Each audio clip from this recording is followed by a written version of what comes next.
오늘 우리가 듣게 될 말씀은 다니엘서 말씀입니다. 다니엘서 말씀은 개인적으로 깊이 묵상을 해보진 않아서 준비하면서 참 어렵다라고 생각이 들었던 말씀이기도 합니다. 여러분도 아마 아무리 봐도 모르실 겁니다. 이게 무슨 소리인가. 그래서 오늘 말씀을 보니까 염소가 나요. 순염소가 나오고 또 순양이 나와요.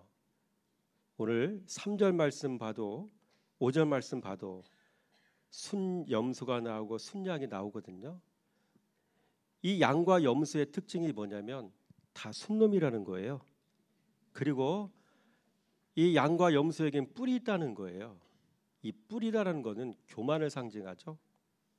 대적하는 걸 상징하는 거죠. 그래서 주석을 보면 이 뿔은요, 마지막 시대에 적 그리스도를 상징한다, 교황을 상징한다, 이렇게 또 표현도 하고 있습니다. 자, 그런데 역사적으로는 그럴 수 있어요. 그런데 뿔을 교황으로 한정지어 놓으면 그때부터 말씀을 전하는 저나 듣는 여러분은 말씀에 집중하기가 어려워지죠. 왜? 타인으로 한정시켜 놓았기 때문에, 그 뿔이 내가 아니기 때문에, 객관화 시켰기 때문에 내 말씀으로 듣기가 어려운 거죠. 그래서 역사적으로는 적그리스도로 이야기할 수 있지만 이 뿔은 그 삶의 현장에서 신앙의 삶을 살아가는 우리 자신에게는 뿔이 내 자신일 수 있다는 생각을 한번 해봐야 할지 믿습니다. 하나님의 진리를 대적하는 행위들, 하나님의 뜻을 거스르는 행위들, 이 모든 것들이 주님 보시기엔 뿔 아니겠습니까? 그런 관점으로 말씀을 접근해서 말씀을 살필 때 오늘 말씀이 저와 여러분에게는 큰 은혜가 되는 말씀이 될 줄로 믿습니다. 자, 오늘 여러분 성경책을 먼저 한번 보겠습니다. 그리고 3절 말씀 보세요. 눈으로 확인하셔야 됩니다. 3절에 두 뿔 가진 순양이 나오죠. 밑줄을 좀 쳐보시고 5절에 보니까 순염소가 나와요. 근데 이 순염소가 좀 있으면 어떻게 돼요? 뿔이 길게 나와요. 또 순염소 나오죠. 그 다음에 11절에 보니까 군대의 주제를 대적하며 표현하고 있죠. 이 군대의 주제는 바로 만군의 여호와 하나님을 의미하고 만왕의 왕을 의미하고, 다른 말로 예수 그리스도를 의미하고 하나님을 의미한다라고 보시면 정확히 여러분이 말씀을 읽게 되신 겁니다.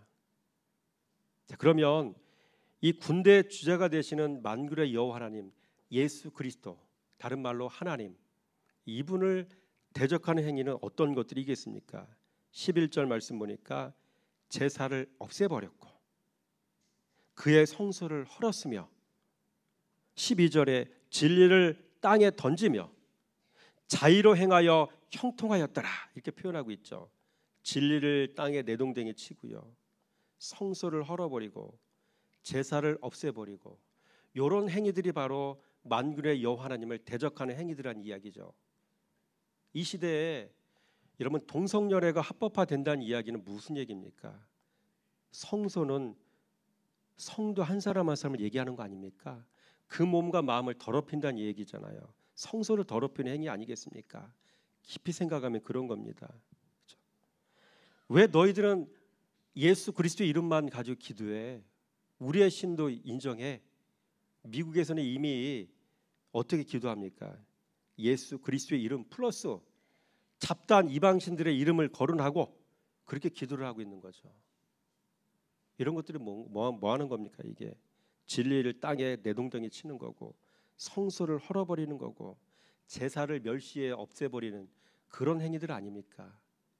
그래서 구약의 역사를 보면은 이 이방인들이 그 하나님을 대적하는 행위 중에 한 가지가 이 돼지를 갖다가 성전에 가지고 와서 막 피를 뿌리고 죽여서 그 돼지를 뭐 그렇게 하는 행위들, 이걸 성소를 더럽히는 행위들이잖아요. 이런 것들이 역사적 사실로도 증명되고, 여러분 우리가 살고 있는 현장에서, 현실의 삶에서도 이런 일들이 일어나고 있다는 사실을 생각하면 여러분 우리의 이 말씀이 우리에게 참 은혜가 되고 귀한 어떤 깨달음을 주는 그런 말씀이지 않겠는가 생각이 들어지면서 서론에서 이런 말씀을 먼저 나눕니다. 자, 오늘 말씀의 제목은 뭡니까? 역사를 주관하시는 하나님. 니들이 이렇게 하든 저렇게 하든 상관없어. 결국 하나님은 그 역사를 엉망진창으로 만들어 너희들의 역사를 하나님은 자기의 뜻대로 다 이끌어 가셔. 그런 얘기인 것이죠. 그렇죠? 그래서 오늘 본문에서는 두 가지를 이야기하고 있습니다. 첫째, 하나님은 세상의 모든 권세를 높이거나 낮추신다는 거죠. 그게 1절에서 8절 말씀이 나온 내용이고요. 둘째, 하나님은 스스로 높아진 교만을 꺾어 버리시는 분이시란 얘기죠. 9절에서 12절 말씀. 그렇죠? 세상의 권세도 결국은 하나님의 권세 앞에 굴복하게 되어지고 그 하나님은 스스로 높아진 것들을 꺾어 버리셔서 낮추시고 그 교만을 완전히 꺾어 버리신다. 그런 얘기를 오늘 본문 말씀은 이야기하고 있는 것이죠. 여러분, 오늘 본문 말씀은요, 다니엘이 그의 평생에 걸쳐 직접 받은 묵시로 다니엘 시대로부터 종말론적 메시아의 나라가 임하기까지 세상 나라의 흥망사를 우리에게 보여주는 계시의 글입니다.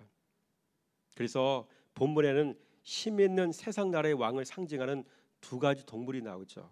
3절 말씀에 두 뿔을 가진 순양, 5절 말씀에 나중에 긴 뿔이 나오는 순염소. 이 두 가지 동물이 나옵니다. 이 뿔은 진리를 대적하는 것들 이야기하죠. 하나님의 뜻을 거스르는 것들 이미 세상에 나와 있고요. 이미 우리 마음속에 있고요. 여전히 교회를 나오면서도 예배를 드리면서도 진리의 말씀을 들으면서도 그 말씀에 복종하지 못하는 불순종의 영들이 우리 안에 있지 않습니까? 죄를 사랑하는 우리의 마음들이 있지 않습니까? 그런 것들이 진리를 대적하는 뿔이 아니겠는가 생각을 해보게 됩니다. 그래서 그 다음에 11절에 보니까 군대 주제가 나옵니다. 이건 만왕의 왕이시여 예수 그리스도시여 하나님을 의미하는 것입니다. 그래서 순양을 당할 짐승이 없어 보였지만 그 뒤에 일어난 순염소에게 순양은 맥없이 짓밟히게 된다라고 이야기하고요. 그리고 강성해진 순염소는 만왕의 왕을 대적하는 행위를 하게 된다라고 이야기하고 있습니다. 그러나 하나님은 이 순염소 역시 손을 댈 것도 없이 망하게 하셨다라고 이야기하고 있습니다. 이와 같이 세상 역사를 통해 우리는 누가 이 세상을 주관하시는 분인지를 분명히 알 수가 있습니다. 이 세상을 주관하시는 하나님은 세 가지를 행하십니다. 세 가지를 다 얘기를 안 해요. 두 가지만 말씀드릴 겁니다. 첫째, 하나님은 세상의 모든 권세를 높이거나 낮추십니다. 그래서 스스로 높아진 건 낮추시고 낮아진 건 높이시는 분입니다. 교만한 자는 비천하게 하시고 비천한 자는 높여서 존귀하게 하시는 분입니다. 자칭 지혜롭다 하는 자는 미련하게 하시고 우둔한 자는 지혜롭게 하시는 분인 것을 믿으시기 바랍니다. 스스로 올라간 자는 그 높아진 자리에서 목을 꺾어버리시죠. 여러분, 세상에서 제일 위험한 사람이 있습니다. 어떤 사람입니까? 이 사람은 스스로 올라갑니다. 부지런히 올라갑니다. 심지어 남을 짓밟고 올라갑니다. 하늘 끝까지 올라갑니다. 내 위에 아무도 없을 때까지 올라갑니다. 그러나 남 죽이려고 세우는 높은 장대에 자기가 매달려 죽고 마는 신세. 하나님은 자신을 세워놓으신 공의와 정의로 악인들을 이렇게 심판하시고 낮추신다는 사실을 생각해 볼 때 여러분, 우리는 늘 겸손한 신앙의 삶을 살아야 할 줄 믿습니다. 여러분, 높은 장대를 세워서 의인을 죽이려고 했다가 자기 자신이 매달려 죽임을 당한 사람이 있죠? 누구라고요? 하만이죠, 하만. 그래서 자기 자신도 죽고 아들들도 다 한날에 죽지 않았습니까? 여러분, 이와 비슷한 사람이 또 있죠. 압살롬과 사울왕 아닙니까? 이 압살롬과 사울왕은 스스로를 높여서 자기 기념비를 세우다가 비참하게 죽음을 맞지 않았습니까? 반면에 세상에서 제일 지혜로운 사람이 있습니다. 스스로 죽는 사람이 바로 이런 사람입니다. 그리스도를 알아서 그리스도로 죽는 사람이 지혜로운 사람입니다. 그리스도 때문에 그리스도를 위해 죽는 사람이 지혜로운 사람이라는 사실을 잘 기억하시기 바랍니다. 오늘 본문 말씀 화면에 나는 고린도전서 15장 31절 시작. 형제들아, 내가 그리스도 예수 우리 주 안에서 가진 바 너희에게 대한 나의 자랑을 두고 단언하노니 나는 날마다 죽노라. 그렇죠? 신앙생활의 중요한 포인트 중에 한 가지가 뭐예요? 날마다 죽는다는 거죠. 그렇죠? 가장 가까이 있는 사람에게 대하여 죽음을 선언하시고 죽음의 자리로 내려가는 행위들. 여러분, 이건 우리뿐만 아니라 역대 신앙생활 잘했던 모든 신앙의 선조들은 그런 삶을 살았잖아요. 모르드게, 에스더, 다윗, 그렇죠? 수많은 사람, 뭐 다니엘 같은 경우도 마찬가지고 다 그렇지 않습니까? 우리만 그런 게 아니라 더 비참한 죽음의 자리에 내려간 신앙의 선조들이 수없이 많다는 사실을 기억하면서 동질성을 느끼면서 우리도 내가 먼저 죽어야지 경쟁하는 지혜자가 되시기 바랍니다. 그래서 지혜로운 사람은 스스로 남에게 잡아먹혀줍니다. 예를 들자면 사울은요, 다윗을 여러 차례 창으로 찔러 죽이려고 했습니다. 또 사울은 다윗을 사위 삼아 놓고도 수틀리니까 그 딸을 빼앗아서 다른 남자에게 시집 보냈지 않습니까? 피가 거꾸로 솟을 일 아닙니까? 그런 사울 왕을 다윗은 어떻게 대했습니까? 다윗은 사울 왕이 필요할 때 가서 도와줬습니다. 악신 들려 괴로워할 때 사울에게 찾아가 악기로 연주하며 악신을 떠나게 해주었지 않습니까? 그러나 사울 왕은 다윗을 원수로 여겨 죽이려고 했습니다. 그러나 다윗은 엔게디 동굴에서 사울의 옷자락만 베었지 기회가 찾아왔어도 자기 손으로 사울을 죽이지 않았습니다. 그 결과 하나님은 다윗이 원수의 성을 차지하게 하셨다는 사실을 여러분 잘 기억하시기 바랍니다. 이처럼 사랑으로 사망을 잡아먹은 사람이 승리의 노래를 부를 수 있는 사람입니다. 또 완전한 지혜이신 예수님이 어떤 삶을 사셨는지를 보면 어떤 사람이 지혜로운 사람인지를 우리는 알 수가 있습니다. 먼저 예수님은 자기 자신을 가리켜 지혜라고 말씀하셨지 않습니까? 잠언 8장 11절 말씀 시작.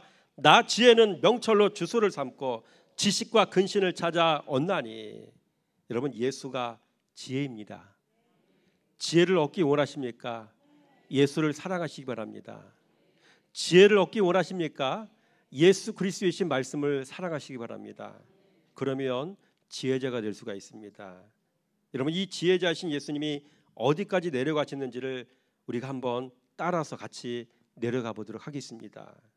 여러분, 예수님은 만왕의 왕이시죠. 전 우주의 왕이시고요, 온 세상의 통치자이십니다. 절대자이십니다. 그 예수께서 그 높은 곳에서 어디까지 꼬꾸라져 내려가시는지를 우리가 한번 살펴보기 원합니다. 먼저 예수님은 창조자이시지 않습니까? 30절 시작. 내가 그 곁에 있어서 창조자가 되어 날마다 그의 기뻐하신 바가 되었으며 항상 그 앞에서 즐거워하였으며. 여러분, 예수님은 창조자이셨어요. 하나님의 세상을 창조하사, 그렇죠? 창세기 말씀은 그렇게 들어가잖아요.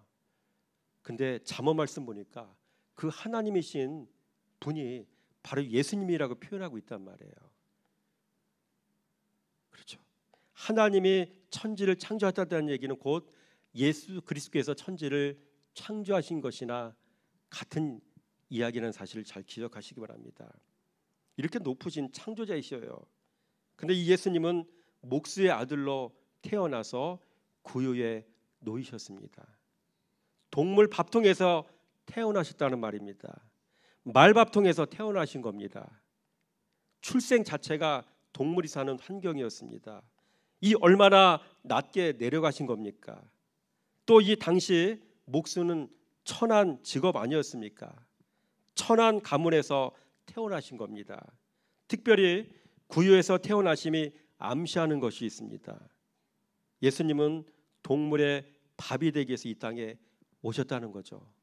하필은 왜 말밥통에 태어나셨을까요? 말구유에서 왜 태어나셨을까요? 밥이 되기 위해서 오셨다는 이야기죠.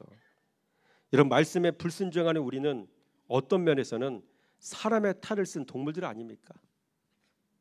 그래서 예수 그리스도를 진리로 만나면 과거에 자기 자신의 모습이 짐승 같은 모습이었구나, 이 사실을 깨닫게 되는 사실을 잘 기억하시기 바랍니다.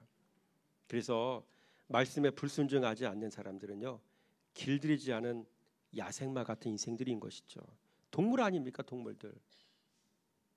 교만하고 고개 숙일 줄 모르고 고집불통이고 자기 생각, 자기 주장 꺾을 줄 모르고, 이게 다 그를 배우지 못한 야생마들의 모습 아닙니까? 그리스도를 배우지 못한 모습들이 아닙니까? 여러분, 광야 백성들이 다 이렇지 않았습니까? 궁금하시면 출애굽기 말씀을 집에 가서 얼른 한번 찾아보시기 바랍니다. 광야 백성들 다 이렇게 살았습니다. 여러분, 주제 파악이 안 되는 인생들 다 동물들 아닙니까? 여러분, 하늘 끝까지 올라가려던 하만 보세요. 그리고 에스더서에서 나오는 아하스웨로 왕의 왕비였던 와스디를 보세요. 은혜 입고 사는 인생이 은혜 잊어버리고 스스로 대단한 척하고 사는 게 여러분 동물 아닙니까? 혹여나 이 모습이 말씀으로 자기 부인하는 훈련을 받지 못한 우리들의 모습과 유사하지 않은가도 한번 생각해 봐야 할 줄 믿습니다. 여러분, 우리 주님은 이런 야생마들의 밥이 되기 위해서 오셨다는 사실을 잘 기억하시기 바랍니다. 그래서 구유에 태어나신 겁니다. 그래서 예수님은 밥으로 오신 분인 겁니다. 여러분, 사람은 밥을 먹어야 정신이 돌아와요. 밥을 먹어야 내 자신이 보입니다. 밥을 먹어야 밥이신 예수님이 보입니다. 밥을 먹어야 죄 결박에서 헤어날 수 있는 힘이 생깁니다. 그래서 매일 밥 먹고 다니는 성도가 지혜로운 성도요, 건강한 성도인 것입니다. 그래서 묵상이 우리의 생명인 것입니다. 또한 목수의 아들로 태어나셨다는 사실은 이 땅에 오신 예수님의 사역이 무엇인지를 암시하는 것이기도 한 것입니다. 여러분, 목수는 건축가입니다. 목수는 집 짓는 건축가입니다. 예수님은 자신을 양식 삼고 사는 당신의 자녀가 마음의 성전 세우도록 도우시는 건축 감독관으로 이 땅에 오셨다는 것입니다. 그래서 그 성전이 모래 위가 아닌 반석 위에 세워지게 하시는 분이신 겁니다. 이게 바로 예수님이 하시는 일입니다. 그래서 정리하자면 이거죠. 예수님은 밥으로 오신 거죠. 예수님은 건축 감독자로 오신 것이죠. 성전 짓도록, 마음의 성전 짓도록. 이렇게 낮고 낮은 자리로 오셔서 자신이 밥이 되신 분이 누구시라고요? 예수님이시라고요. 또한 예수님은 나귀를 타셨습니다. 나귀도 그냥 나귀가 아니라 나귀 새끼였죠. 예수님의 삶을 보면 예수님은 한결같이 높은 데 마음 두지 않으셨고요, 거룩한 곳에 마음을 두고 사셨던 분이셨습니다. 넷째로 예수님은 누명을 쓰셨어요. 죄 없으신 분이 죄인이라는 누명을 쓰셨습니다.